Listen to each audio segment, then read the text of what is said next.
Salut tout le monde, c'est Bartholomew Patrick. Alors on se retrouve aujourd'hui pour une nouvelle vidéo réaction live du chapitre 850 de One Piece qui vient de sortir il y a quelques minutes, quelques heures peut-être. Je sais pas, j'étais occupé à faire autre chose. Voilà. Donc là il est 14h20. Je vais vous rappeler un petit peu ce qui s'était passé dans les chapitres précédents. Donc surtout sur la dernière image. Non, c'est parce que je croyais qu'il y avait quelque chose dehors, c'est pas grave. Sur la dernière image, on avait vu Reijo qui était blessé, donc on se posait la question de savoir qui c'est qui a pu faire ça. Est-ce que c'était Capone Gang BJ parce qu'il avait un intérêt pour foutre la merde entre les Smoke et Big Mom, et parce que comme ça, un rookie qui lui aussi veut devenir seigneur des pirates, tout comme Luffy, donc il voulait foutre le Dawa là-dedans pendant le mariage et la Tea Party. Est-ce que c'était Ichiji parce que finalement il en avait rien à foutre de sa sœur pendant qu'on avait vu le repas de famille avec Papa Smoke et qu'il avait l'air de s'en battre un peu les couilles de sa sœur? Ça pouvait être une possibilité. Ça pouvait être aussi la fille Pudding, voilà, je chercher son nom. Ça pouvait être Pudding aussi parce que finalement elle dit un truc à Luffy et Nami pendant qu'ils sont en prison qui sous-entend qu'elle pourrait se sacrifier pour le mariage et tout ça.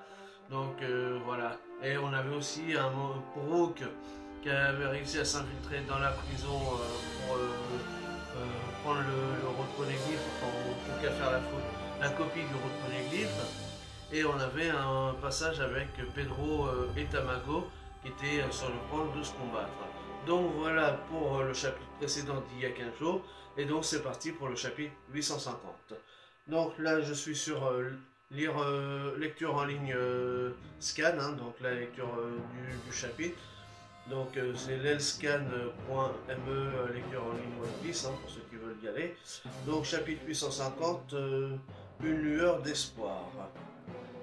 D'accord. Alors. Donc là, la page de couverture, on voit Smoker, donc Smoking Area, donc la zone de fumée, ok. Donc on le voit avec un serpent qui a un chapeau borsalino sur la tête, qui est en train de fumer aussi. Alors, requête de couverture de Zong Yuan, RD de la préfecture de Totori, un serpent et Ebi, d'accord. Les smokers ont été relégués en zone fumeuse. Alors, note de l'auteur, jeu de mots, Ebi, Ivi, Ebi Sumoka, Ivi Smoker qui signifie gros fumeur. D'accord, c'est. D'accord. Bon. Il n'y a rien de particulier là-dessus à chercher à foreshadowing ou quelque chose comme ça. Donc on peut passer directement à la suite. Donc là on est à la page 3. Donc on commence à Sweet City. Les hurlements déchirent le silence. Ah, Kia, wow. Là, on voit qu'il pleut toujours, hein, parce que Big Mom elle avait invoqué Zeus. Hein. Non, c'est pas là. Non. Ah, donc d'accord. Là, on voit. Donc, on voit que Chopper, il est dans le monde, toujours dans le monde des miroirs, et en fait, il est derrière le miroir, et donc là, les gens ils prennent peur à la vue de Chopper. Donc, parce qu'ils sont certainement en train de chercher Nami ou Luffy pour savoir où ils sont et pour aller les délivrer peut-être. Pas ici non plus. C'est un alien. Donc les gens du coup, eux qui sont face à leur miroir, ben, ils ont peur en voyant Chopper qui est derrière le miroir. Non là non plus. Kia. Là, ouais, donc même quand ils voient Carotte, ils ont peur aussi, parce que là on voit une dame qui est en train de se laver, bah, du coup elle a peur. Donc là tout le monde a peur en voyant Chopper et Carotte qui sont dans le monde des miroirs. Mais où sont-ils? Réveille-toi, brûlé. Dis-nous où se trouve le palais. On n'en sortira jamais de cette façon. Diesel, t'as une idée? J'en sais rien moi, bordel. D'accord, ça c'est pas mal. Donc on voit Chopper et Carotte. Donc là, Chopper il est en point, je crois, enfin en version alternative. Hein. Donc ils ont brûlé avec eux. Donc ça prouve bien que le monde de miroir n'est pas encore actif parce qu'en fait elle n'est pas morte. Du coup, elle est juste inconsciente. Et donc ce qui fait. Mais c'est pour ça que son monde est encore vivant entre guillemets. Donc du coup ils ont utilisé aussi le mec qui était avec la cheminée là, qui ressemble à pardon, Diesel. Donc ils ont réussi à le maîtriser entre guillemets et du coup ils s'en servent pour aller plus vite dans le monde des miroirs. Tant qu'on reste en contact physique avec Brûlé, d'accord, alors on va peut-être avoir une réponse là. On peut librement entrer et sortir de son Mirror World, dans le monde du miroir. Je me souviens que Luffy et Nami étaient censés aller au palais. Je me demande s'ils ont retrouvé Sanji. D'accord, donc en fait, tant qu'ils sont avec Brûlé, ils peuvent naviguer dans le monde. Elle n'est plus à portée de main, du coup, ils pourront plus rester dans le monde. D'accord, ok, donc on a enfin une explication à ça. Ce miroir est connecté à tous les miroirs de Whole Cake Island. Donc logiquement, on devrait pouvoir entrer à l'intérieur du palais sans grande difficulté. Réveille-toi, Brûlé. Donc en fait, ils attendent que Brûlé elle se réveille de son inconscient, parce qu'une fois qu'elle avait été vaincue la dernière fois, pour pouvoir lui demander tout simplement où dans la bonne direction à aller, quoi. Donc là, on arrive à la page 5, appartement de Sanji.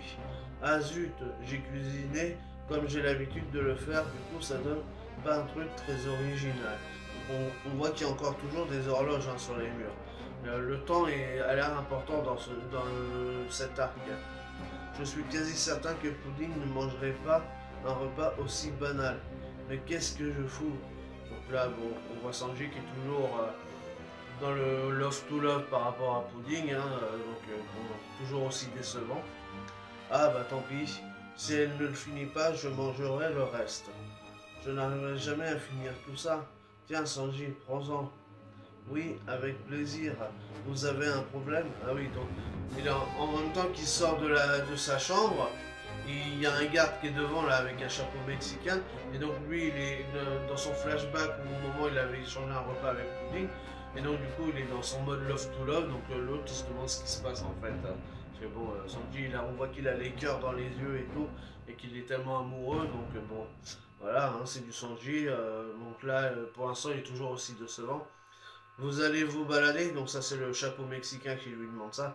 Oui, en quelque sorte, je vais juste aller chercher un peu de réconfort chez ma seule lueur d'espoir en ce monde. D'accord. Lueur d'espoir, je crois, c'est par rapport au titre, d'accord. D'accord, ok. Là il y a un numéro, il y a 203 sur au-dessus de la porte de la chambre de Sanji. Donc il y a écrit quelque chose room, mais on voit pas très bien, c'est caché par la bulle, donc du coup, enfin bref. Donc là on arrive à la page 6, dans la prison des livres, donc là on repart sur autre chose. Arrête le film, mais qu'est-ce que tu fous, hein? Tu perds ton temps. Ça doit être Nami qui dit ça à Luffy. Arrête, tu vas arracher ton bras si tu continues. Exactement, c'est le but. Ouais, mais s'il est en caoutchouc, il pourra jamais se l'arracher son bras. On voit que son bras il est tout autour de son corps parce qu'il a dû essayer de s'arracher. S'ils sont punaisés sur le mur dans le bouquin, et du coup il essaye d'arracher son bras pour se sortir de la prison. Mais vu qu'il est en caoutchouc, du coup son bras il serait entouré autour de son cou, quoi, de son corps. Ce qui fait, et puis comme il est en élastique, enfin en caoutchouc, le caoutchouc c'est élastique, donc du coup il aura du mal à se casser le bras entre guillemets. Quoi? On n'a aucun autre moyen de sortir d'ici. Alors je préfère perdre un bras ou deux plutôt que de crever là. Quand même pas mal ça. C'est pas mal ce qu'il dit. De toute façon il n'a pas le choix, faut qu'il se bouge un petit peu le fion aussi lui. Mais bon, pour l'instant, il ne peut pas faire grand chose. Donc là, on est page 7. Si on attend sagement ici que quelqu'un débarque, comme par magie, pour nous sauver, avant même qu'on ne s'en rende compte, tout sera foutu. Et après, Big Mom viendra nous tuer. Ah, la bonne blague, moi je veux pas finir comme ça. Ah ouais, de toute façon, Big Mom, elle va les tuer, ça c'est sûr. Toi aussi, tu devrais t'arracher les bras, Nami. Non, mais ça va pas. Plutôt crever. Eh oui, mais elle est pas faite en caoutchouc, donc du coup elle pourrait vraiment se l'arracher le bras. Ok, dans ce cas, je vais trouver une solution dès que j'en finis avec ça. Mais arrête avec tes histoires. Non, mais ça suffit, je ne veux pas que tu perdes tes bras non plus, abruti. Arrête tes conneries. Y a pas moyen. Y a que je crève dans un. Y a pas moyen que je crève dans un endroit pareil. Et donc là, il essaye de. On voit qu'il y a quand même des traces au niveau de son bras, mais. Ça, à mon avis, il faudrait qu'il essaye d'enlever la punaise qu'il y a au mur, mais je sais pas comment il pourrait faire. Est-ce qu'il pourrait pas essayer d'allonger ses bras un peu comme dans Monsieur Fantastique, les 4 Fantastiques? Il y a celui qui peut s'étirer de partout. Je sais qu'à un moment on voit qu'il étire la main et comme ça pour passer sous la porte. Et il a qu'à faire la même chose avec ses doigts. Il étire juste le bout de ses doigts pour essayer d'attraper la punaise et hop, il pourrait se dégager. Je sais pas, hein, c'est une idée que je lance comme ça. Dites-moi ce que vous en pensez dans les commentaires si ça vous paraît pas logique. Mais plutôt qu'essayer de tirer comme un forcené alors qu'il pourrait pas le faire. Peut-être avec l'idée de la main comme ça, il attrape la punaise et il pourrait se dégager. Enfin bon, vu que c'est un homme élastique comme Mister Fantastique finalement. Excusez-moi, ça me rate, donc voilà. Donc bon, enfin bref. Moi je pense, hein, mais je sais pas. Hein, je dis peut-être une connerie, mais... Donc là on arrive à la page 8, troisième étage de la cour. Ah ça, là, ça... On voit Tamago et Perrault. Alors, le chevalier, entre guillemets, de l'équipage de Big Mom, Baron Tamago, prime 400 millions 2900 berries. Pourquoi 2900 berries, c'est chelou? Pourquoi c'est pas un compte rond? Ou 420 millions 900 000, non? C'est bizarre, les 2900 berries. Ah bah l'autre, il a... Ouais, c'est pareil, un compte un peu chelou aussi. Ex-capitaine des pirates Nox, Pedro, prime 300 millions 8200 berries. Ils ont des... C'est chelou, des 2900, non, des 8200 berries. En tout cas, ils ont des grosses primes, ils sont forts. Mais ça me paraît bizarre, à mon avis, il y a peut-être eu une erreur, peut-être dans la traduction des primes.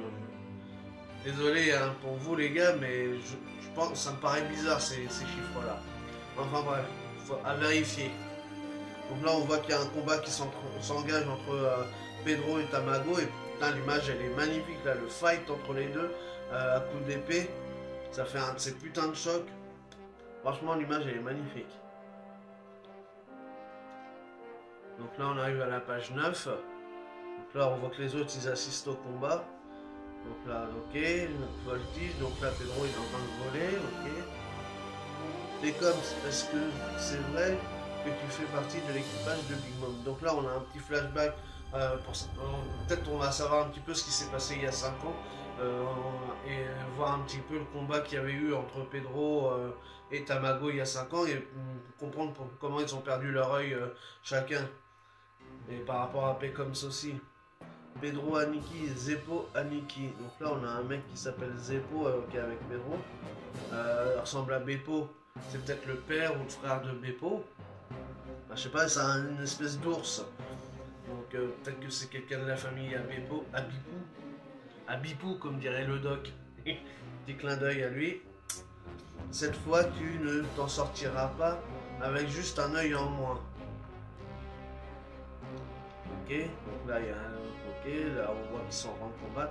Vous en avez causé des soucis, bande de brigands. Et donc là on voit la roue un peu comme on avait vu il y a pas mal de chapitres de ça avec Jinbei quand il avait demandé à Big Mom de quitter son équipage et donc du coup il lui dit oui mais je veux bien que tu t'en ailles mais il faut que tu tournes la roue du sacrifice avant. Et donc là on voit la roue, donc c'est peut-être un lien aussi encore avec ça. Donc là on arrive à la page 10. Donc dans le flashback, la Big Mom, elle me fait penser un peu à Kokoro. Je crois que c'était Kokoro qu'elle s'appelait. La sirène qui était à Water 7. Elle a un peu la même chevelure ébouriffée avec un peu le même style de casque. Enfin bon, l'autre elle avait un casque comme ça en hauteur. Mais la forme, elle a la même forme, quoi. Un peu badass, un peu grosse. Enfin, pas badass, mais un peu grosse. Enfin, pas qu'elle est badass, Big Mom, mais bon. Mais un peu costaud comme ça et tout. Là, au vu de l'image, elle me fait penser à Kokoro comme ça. Enfin bref, ton compère a subi le jugement de la roulette et a récolté le châtiment de 100 ans. Donc elle a pris 100 ans d'espérance de vie à Bipou, enfin pas à Bipou, aux Zeppo. Zippo, c'est un briquet. Enfin bref. Zeppo. Mais lui n'a visiblement plus que 30 ans à vivre. Donc tu vas devoir me concéder les 70 restants de ton espérance de vie. Zeppo. Donc le Zeppo, il est resté que 30 ans, donc du coup elle a pris 70 ans à Pedro apparemment, si je comprends bien. Pardon. Tu ne peux pas égaler mon niveau actuel, bon. Et en plus, Gao, maman, il est comme un frère pour moi. Je porte des vêtements faits à partir d'une matière qui protège de tes électrons, bon. Ah, ça c'est pas mal. Arrête de pleurnicher, Pécops. Ok, soit, j'accepte de laisser la sentence de 10 ans. Mais je ne peux pas laisser passer ce que tu as fait à l'œil de Tamago. Donc ça vaut le châtiment de 60 ans, gamin. Donc là, en même temps qu'ils combattent, en fait, on a le flashback et tout, et on comprend un petit peu comme ce qui s'est passé il y a 5 ans.